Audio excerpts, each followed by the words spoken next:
발런티어 21이라는 봉사단체가 자원봉사는 21세기의 패션이다, 그런 아주 멋진 슬로건을 내놓았습니다.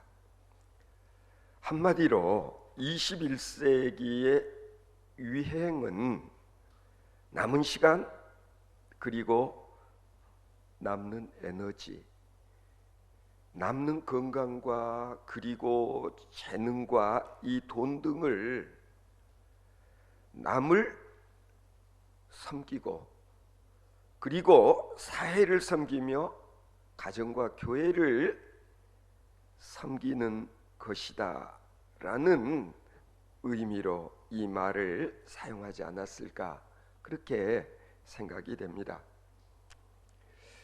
어쩌면 바로 이와 같은 정신이 오늘 이 본문 말씀의 핵심이 아닐까. 예수님이 제자들에게 가르쳐 주고 싶어 했던 것, 그리고 오늘 우리들에게 교훈으로 주고자 하시는 그 말씀의 의미가 이런 말 속에도 담겨 있다고 그렇게 생각이 됩니다. 예수님은 적어도 2000여 년 전에 이런 삶을 본을 보여 주시지 않았나, 그런 생각이 듭니다. 그런 점에서 자원봉사라고 하는 것은 어쩌면 하나님 나라의 패션이라고도 말할 수 있을 것입니다. 하나님 나라에서는 누가 위대한 사람인가? 돈을 많이 가진 사람이 아니라 자기가 가진 돈을 가지고 이웃에게 축복이 되는 그런 사람, 권력을 가지고 이웃에게 복이 되어지는 그런 사람, 자신의 재능을 가지고 이웃에게 복덩어리가 되어질 수 있는 사람, 하나님께서 보시기에 이런 사람이 위대한 사람이 아닐까. 우리 사람들은 몰라줘도 상관이 없지만 하나님께서만은 이걸 아시고 인정을 해 주실 수 있다면 더 이상 바랄 게 있을까? 여러분, 왜 그럴까요? 예수님께서는 분명히 말씀하셨습니다. 예수님이 이 세상에 오신 이유, 아니 예수님의 삶의 목적이 무엇인가?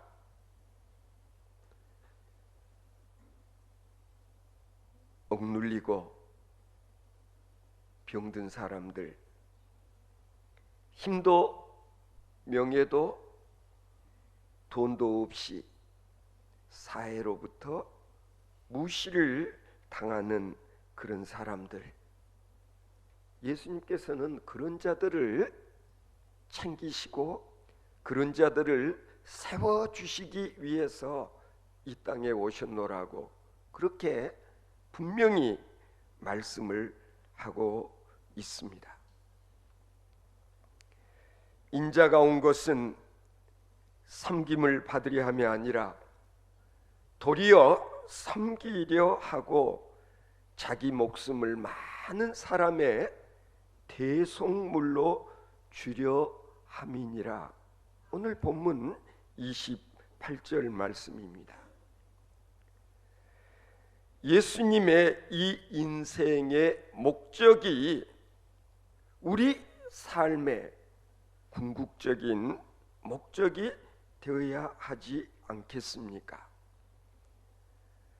우리가 이런 주님의 말씀을 제대로 이해하지 못하게 될 때에 때로는 우리가 삶의 가치, 그리고 보람, 기쁨을 잃어버리는 그런 삶을 살게 되는 것입니다. 삶의 목적을 모르고 사는 삶보다 더 불행한 삶이 있을까? 왜 살아야 하는지, 왜 내가 세상에 존재해야 하는지, 존재의 의미를 모르고 사는 사람들도 가끔 있습니다. 행복의 길을 모르고 사는 삶. 아니, 내가 원하는 행복이란 무엇일까? 그 행복을 지향하는 길은 어디에 있는 것일까? 우리는 그걸 알고 싶어 합니다. 때로는 그걸 몰라서 답답해 할 때가 있습니다.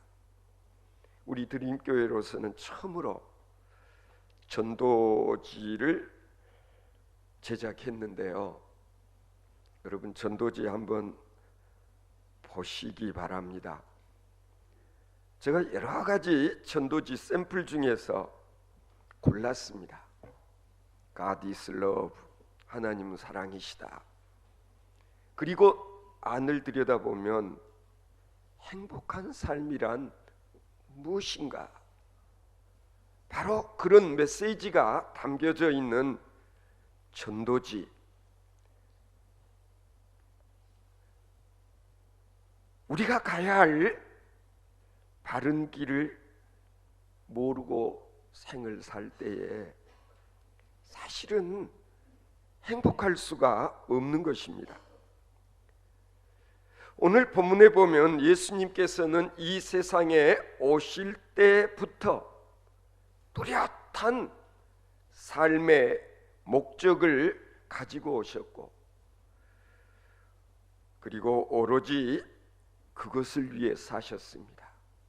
섬김을 위해 사셨고, 그리고 대속물로 당신의 목숨을 주시기 위해서 이 세상에 오셨음을 오늘 본문을 통해서 분명히 말씀하고 계십니다. 섬기기 위해서 왔고, 섬기며 살고, 그리고 섬김으로 죽으셨습니다. 삶의 확실하고 본래적인 근본 목적이 여기에 있었던 것입니다. 그런데 우리는 어떤 삶을 살고 있습니까? 섬기기보다는 섬김 받는 것을 좋아하고, 그리고 섬김을 받는 삶이 행복한 것이라고 여러분 혹시 착각하지는 않았습니까? 섬김을 받고 사는 것이 성공이고, 그것이 높은 자리에 있는 것이라고 생각하는 그런 생각들, 이건 잘못된 것임을 알아야 됩니다. 진짜 섬기는 삶을 살 때에 행복이 있고, 그리고 섬긴다는 것, 이것이 정말 우리 인생의 본래적이고, 어떻게 보면 이것이 자연적으로 이렇게 이루어지는 그런 삶, 그런 삶을 살아야 될 수 있어야 함을 예수님께서는 우리에게 가르쳐 주시기를 원하는 것입니다. 자원적인 섬김, 자원적인 봉사. 여러분, 똑같은 행동이지만은요,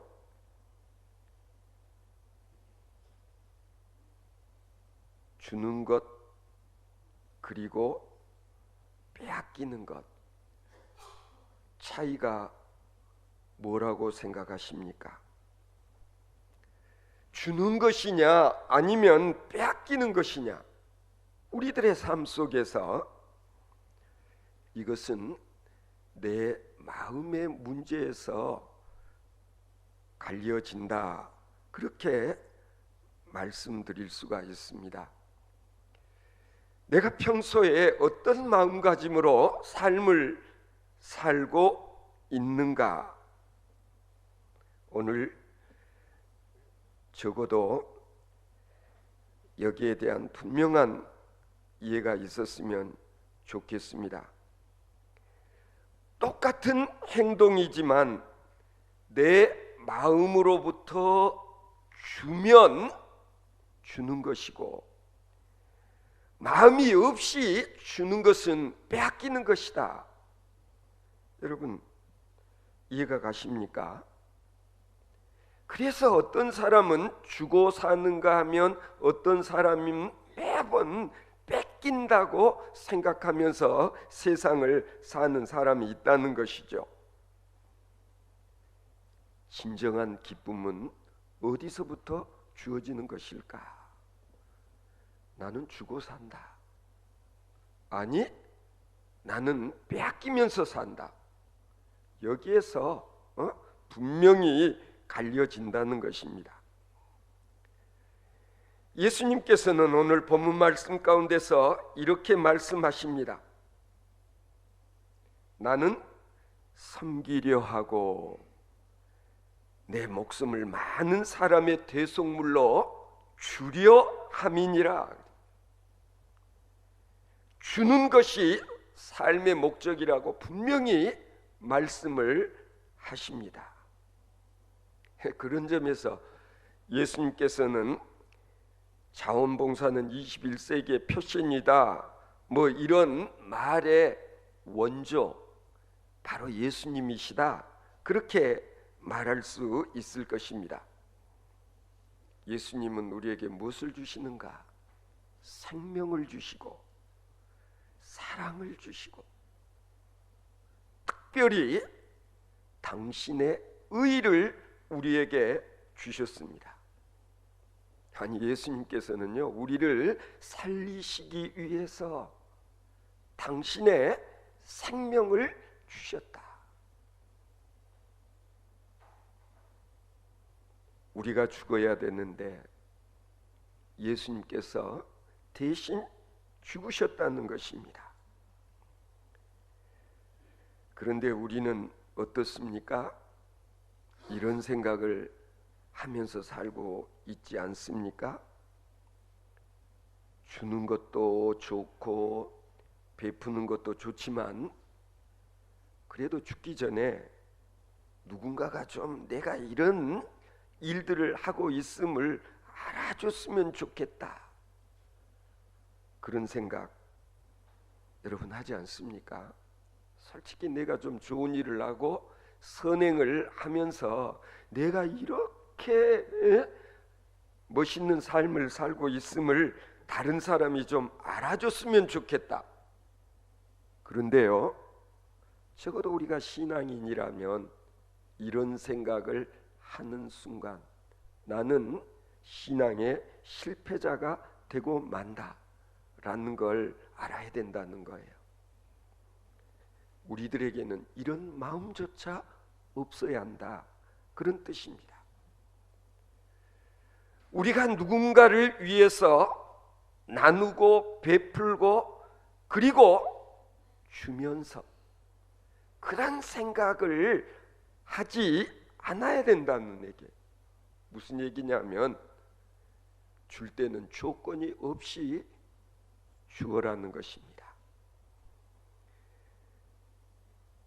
우리들은 누구나 다 그렇게 말합니다. 자식 사랑하지 않는 부모가 어디 있냐고. 나는 정말 우리 아이들을 사랑한다고 그렇게 말하지 않습니까? 그러나 그 사랑은 조건 없이 주는 사랑이어야 하는데 실제로는 그렇지 못하다는 것이죠. 자식을 사랑하는 것은 뭔가 기대를 하고, 그리고 뭔가 자식들로부터 얻고자 하는 그런 마음, 소위 보상 심리라는 게 우리 속에 있다는 얘기예요. 우리는 자식들에게 늘 이야기합니다. 야, 공부 열심히 해. 공부 잘해. 공부 잘해서 너 잘 되라고 이렇게 말하는 것이야. 여러분, 그렇게 말씀들 하지 않습니까? 그런데 이번에도 성적표를 받아왔는데 성적이 별로여요. 기대한 만큼이 아니에요. 그럴 때 뭐라고 이야기합니까? 진짜 너 때문에 체면이 서지 않는다. 너 때문에 체면이 서지 않는다. 자식들로 인해서 내 체면이 세워주기를 바라는 마음, 이게 솔직히 우리들의 마음이 아니냐. 너 진짜 부끄러워 못 살겠다. 이것도 성적표냐? 성도 여러분, 뭔가 받아야 되겠다라는 그런 마음, 이게 솔직히 우리들의 본심이 아닐까? 노상 경험하는 일 중에 하나이지만 너로부터 내가 뭔가 받아야 되겠다라고 생각을 하게 되면 실은 나도 불행해지고 너도 불행해질 수밖에 없다는 걸 우리가 알아야 됩니다. 나는 그저 베푸노라. 나는 그냥 죽는다. 사랑하는 일도 그렇다. 나는 그저 당신을 위해 살고 당신을 위해 죽겠다. 이런 다짐을 하면 사실은 행복해질 수 있다는 것입니다. 그래서 사도행전 20장 35절에 보면은요, 여러분 잘 아시는 말씀 아닙니까? 주는 자가 복이 있다. 주는 자가 복이 있다. 아까도 말씀드렸습니다. 실상 빼앗긴다는 것과 준다는 것은 종이 한 장 차이라고 말할 수 있을 것입니다. 무엇 때문에? 마음가짐 때문에. 주는 것과 빼앗기는 것이 구별되어진다는 것입니다. 자식들에게 뭔가를 줄 때에도 하나님께서 나에게 이런 자녀를 주시고 하나님께서 나에게 은혜를 베푸시고 내가 이렇게 뭔가를 줄 수 있는 자식이 있다는 사실이 얼마나 이게 고맙고 감사한 일인가. 이렇게 생각을 하면서 야, 니 다 가져. 가져가고 싶은 거 있으면 뭐든지 다 가져가. 우리가 이런 자세로 삶을 살게 되면은요, 진짜 기쁨이 있다는 거예요. 니는 왜 올 때마다 뭐 가져가려고 막 그렇게 길을 쓰냐? 그러면요, 자식이 왔다 갈 때마다 속이 상하는 거예요. 기분이 나쁜 거예요. 진짜 조건 없이 그저 주는 그런 삶 반복해 보면 진짜 거기에 기쁨이 있더라, 그런 얘기예요. 우리가 실제로 이렇게 살지를 못하면은요, 야, 어쩌다가 내가 이렇게 애들만 많이 낳아가지고 한결같이 이렇게 막 가져만 가려고 그러고, 그래서 뺏기는 기분이 든다면 이게 무슨 기쁨이 있겠습니까? 자식들마다 다 도둑이에요, 도둑. 성도 여러분, 우리가 이런 마음가짐을 내려놓지 못하면 진짜 우리의 삶 속에서 우리가 행복을 느낄 수 없다는 사실을 알아야 된다는 거예요. 그러므로 마음 자세를 확 바꿔버려라. 바꿔버려라. 내 마음이 바뀌어질 때 세상도 딴 세상이 되어지고, 그리고 기분도 달라진다는 걸 여러분 경험해 보시기 바랍니다.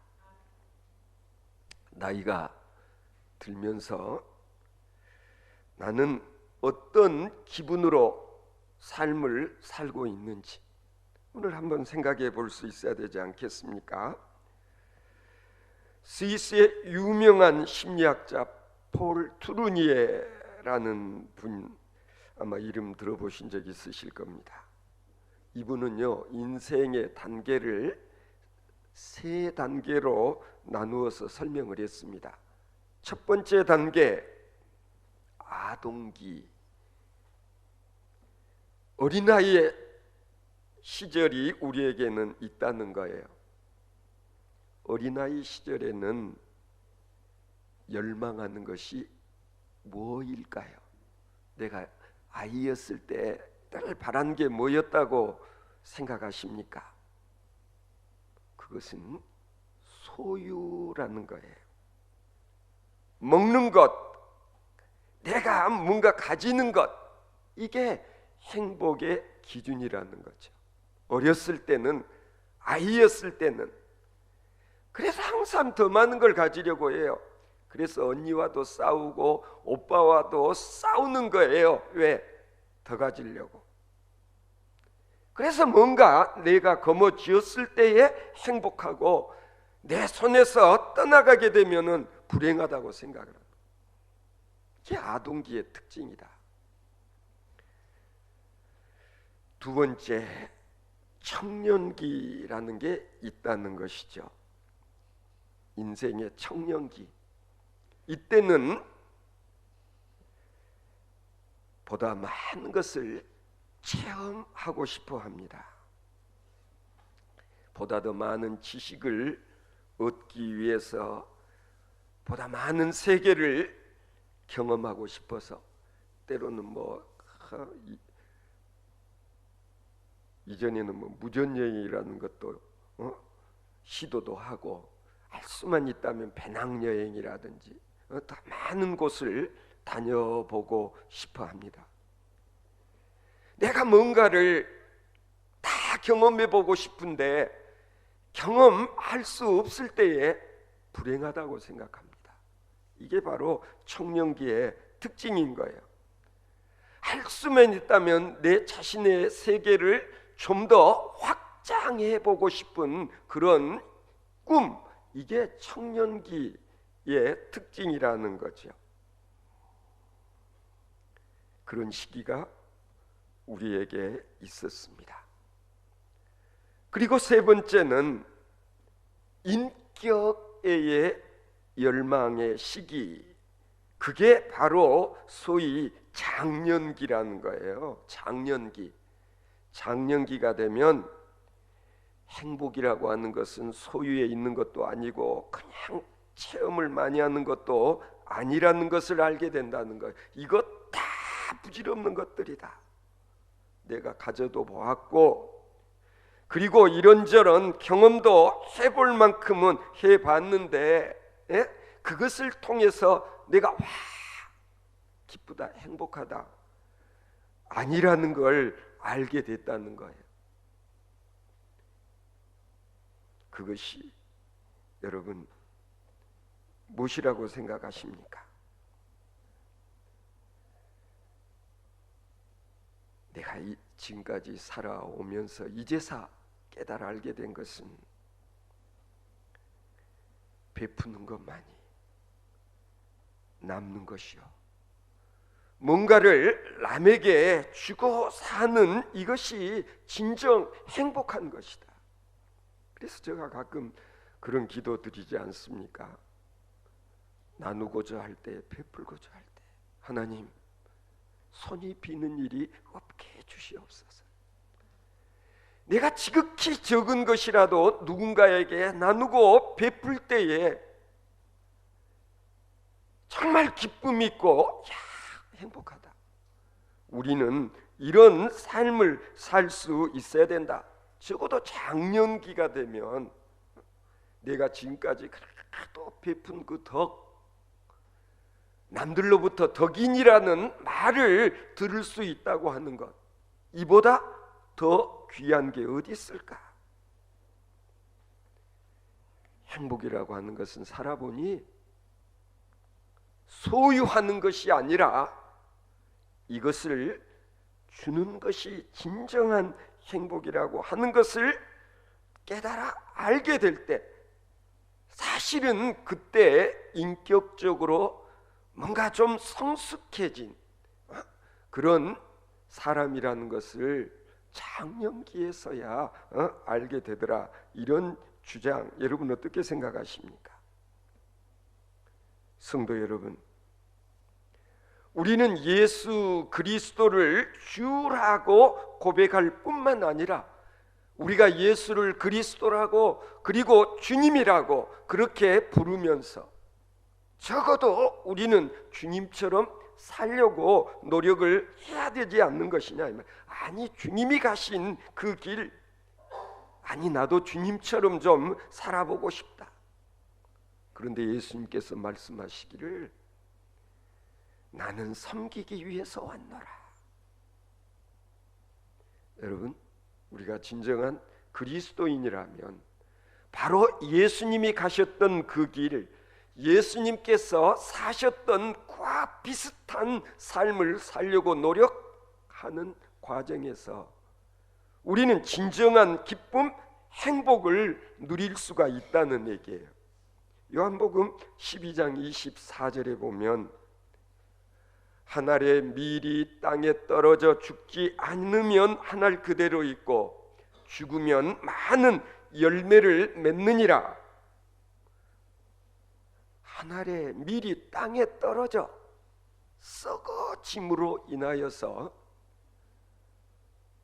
10배, 20배, 아니 30배, 60배, 100배의 열매를 맺는다. 이게 바로 주님의 말씀이요, 주님이 가신 길이 그 길이며 주님이 느끼셨던 행복은 바로 여기에 있었던 것이다. 오늘 본문 말씀을 예수님께서 말씀하시게 된 동기 여러분 아시지 않습니까? 보니 지그들끼리 싸운다는 거야. 야, 우리 중에 누가 더 큰 자냐? 아니, 누가 진짜 예수님 오른팔이냐 왼팔이냐 이런 문제를 놓고 서로 싸우는 모습을 보면서 예수님께서 말씀하셨어요. 결국 너희 가운데 누구든지 크고자 하면은 섬기는 자가 되어야 한다. 이렇게 말씀하셨습니다. 여러분, 섬기는 사람의 분위기, 아니 뭔가 열심히 봉사하고 섬기는 사람 보면은 그 사람이 어떤 사람이라는 생각이 들어요. 저 사람 참 겸손하다. 우리 그리스도인의 덕목 가운데 가장 큰 덕목은 겸손 아니겠습니까? 세상은 우리를 끊임없이 유혹합니다. 위대한 사람이 되라고 말입니다. 존경받는 사람이 되라고 합니다. 한 번 사는 세상인데 멋지게 살라고 합니다. 사람들이 알아주지도 않는데 뭐 보이지 않는 데서 그렇게 수고하고 열심히 일할 필요가 있냐? 아, 그거 어리석은 일이야, 바보 같은 짓이야, 이렇게 말을 합니다. 다른 사람에게 지배를 당하고 사는 것보다 지배하고 사는 사람이 훨씬 가치 있다고 그렇게 말들을 합니다.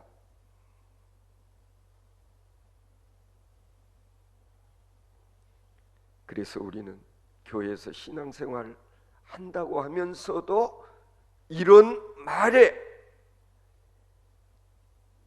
유혹을 받기 싫습니다. 성도 여러분,